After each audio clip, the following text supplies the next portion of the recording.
Ako, tsaka ngayon, yung anak ko po nalaglag sa sopa na ulo. Ngayon, 39.6 na po yung lagnat ng baby ko eh, bunso ko, tapos nagsusuka, kaya nandito kami ngayon sa ospital. Kaya late po ako, kahapon late ako ngayon, kararating ko lang po, alas 11 na.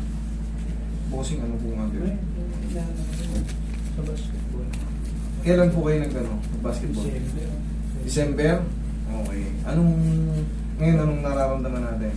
Okay naman siya sa paglalakad. Pero pag pababa ako, parang namimili ako parang yung mga... Pag umaabag ka sa hagdan, pababa, Pababa. namimilay ka. Sige, higa ka na. Ay, yung unang mahiwagang pau natin. Kaya tinanggihan ko yung kasi nag-abiso na yung humigpit talaga yung orthopedic.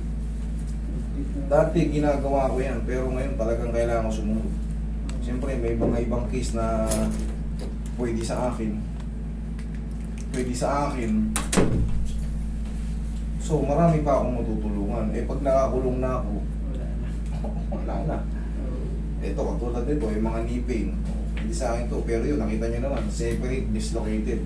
So, in-advise kami, naglabas ng directive ang orthopedics na yung mga hopefully, kayanin din nila, sana, talaga namang tatanggihan ko kayo.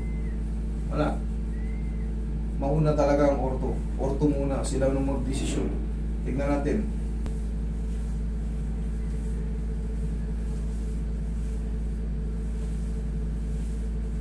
Sana walang madidislocate, walang mapafracture para hindi kayo dumanas ng Pero siyempre, pag tinreat ko yan, tapos nalaman ng ortho, o di, sino naman ang naipit? Eh, sinabihan na nga nag-announce na yung ortho. Kaya, kailangan ko sumunod.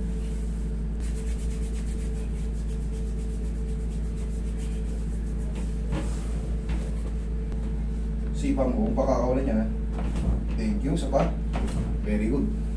Kunting pound na lang to. Tapos susubukan natin doon sa hagdan. Okay? Sabi ko, masakit.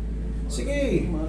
Susubukan natin ngayon. Siyempre, pag meron pa, bumalik ka nito. Eh, kung wala na, di very good na.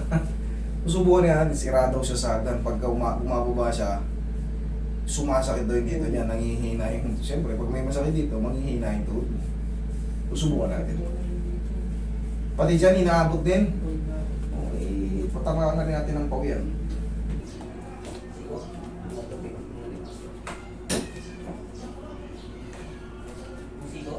Easy ko. Hindi pa. Kunti na lang. O, siliga ka dyan. Kunti pa raw. Hilingalog pa. Pag konting-konti na lang, tandaan nyo, siyempre, waiting na lang yan. Pero pagka nanatili siya o the same or nadagdagan yung pain, ibig sabihin, hindi pa yan na-adjust na maayos. Pero pagka yung ganito, konti na lang, siguro mga ilang araw, 4 days, 3 days, wash out na yan.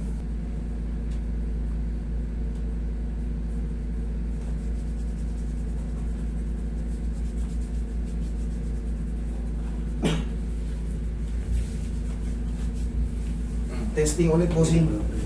Testing ulit.